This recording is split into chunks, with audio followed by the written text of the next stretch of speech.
ಹೆಜಮಾಡಿ ಶ್ರೀ ಬ್ರಹ್ಮಬೈದರ್ಕಳ ಗರವಡಿಯಲ್ಲಿ ವಾರ್ಷಿಕ ನೇಮೋತ್ಸವ ನಿಯೋಜಿತ ಧಾರ್ಮಿಕ ಕಾರ್ಯಕ್ರಮಗಳೊಂದಿಗೆ ಬಹಳ ಅದ್ಧೂರಿಯಾಗಿ ನಡೆಯಿತು. ನೇಮೋತ್ಸವದ ಸಂದರ್ಭ ಗರವಡಿ ವಿದ್ಯುತ್ ದೀಪ ಹಾಗೂ ಬಗೆ ಬಗೆಯ ಹೂಗಳಿಂದ ಅಲಂಕೃತವಾಗಿದ್ದು, ಸಹಸ್ರಾರು ಭಕ್ತಾದಿಗಳು ಬ್ರಹ್ಮಬೈದರ್ಕಳ ಗಂಧ ಪ್ರಸಾದ ಸ್ವೀಕರಿಸಿ ಧನ್ಯರಾಗಿದ್ದಾರೆ. ನೇಮೋತ್ಸವಕ್ಕೆ ಧರ್ಮಪತ್ನಿ ಸಹಿತ ಆಗಮಿಸಿದ ಕರ್ನಾಟಕ ಸರ್ಕಾರದ ಮಾಜಿ ಸಚಿವ ವಿನಯ್ ಕುಮಾರ್ ಸೊರಕೆ ಶ್ರೀ ಕ್ಷೇತ್ರದ ಬಗ್ಗೆ RN ನ್ಯೂಸ್ನೊಂದಿಗೆ ಮಾತನಾಡಿ ಮೆಚ್ಚುಗೆ ವ್ಯಕ್ತಪಡಿಸಿದ್ದಾರೆ.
ಹೆಜಮಾಡಿ ಗರಡಿಯಲ್ಲಿ ಈ ದಿವಸ ನೇಮೋತ್ಸವ ಕಾರ್ಯಕ್ರಮ.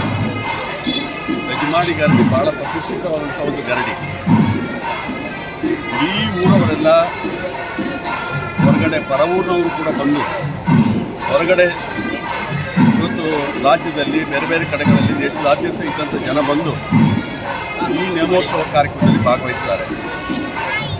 ಇಲ್ಲಿಯ ಆಡಳಿತ ಮಂಡಳಿಯವರು ಈ ನೇಮೋತ್ಸವ ಕಾರ್ಯಕ್ರಮವನ್ನು ಬಹಳಷ್ಟು ಪಾವಿತ್ರತೆಯಿಂದ ಆಚರಣೆ ಮಾಡುವಂಥ ಕಾರ್ಯಕ್ರಮ ಹಮ್ಮಿಕೊಳ್ತಾರೆ. ಇತ್ತೀಚಿನ ದಿವಸ ಅನ್ನ ಸಂತರ್ಪಣಾ ಕಾರ್ಯಕ್ರಮ ಕೂಡ ಪ್ರಾರಂಭ ಆಗಿದೆ. ಹಾಗಾಗಿ ದೊಡ್ಡ ಸಂಖ್ಯೆಯಲ್ಲಿ ಭಕ್ತಾಭಿಮಾನಿಗಳು ಭಾಗವಹಿಸುವಂಥ ಅವಕಾಶ ಇರ್ತದೆ. ನಾನು ಈ ಸಮಯದಲ್ಲಿ ಗರಡಿಯ ಉತ್ಸವದ ಸಂದರ್ಭದಲ್ಲಿ ಸಮಸ್ತ ಬಾಂಧವರಿಗೆ ಶ್ರೀ ಕೋಟಿ ಚೆನ್ನಯ್ಯರ ಅನುಗ್ರಹ ಇರಲಿ ಅಂತೇಳಿ ಪ್ರಾರ್ಥಿಸಿಕೊಂಡು ಇವತ್ತು ಎಲ್ಲರಿಗೂ ಕೂಡ ನಾನು ಶುಭಾಶಯವನ್ನು ಸಲ್ಲಿಕೆ ಮಾಡ್ತೀನಿ. ಈ ಸಂದರ್ಭ ಅವರೊಂದಿಗೆ ಲೋಕೇಶ್ ಅಮೀನ್ ಹೆಜಮಾಡಿ, ಪ್ರಬೋಧ್ ಚಂದ್ರ ಹೆಜಮಾಡಿ, ಸುಭಾಷ್ ಸಾಲಿಯನ್ ಹೆಜಮಾಡಿ, ಸುಧೀರ್ ಹೆಜಮಾಡಿ ಮುಂತಾದವರಿದ್ದರು.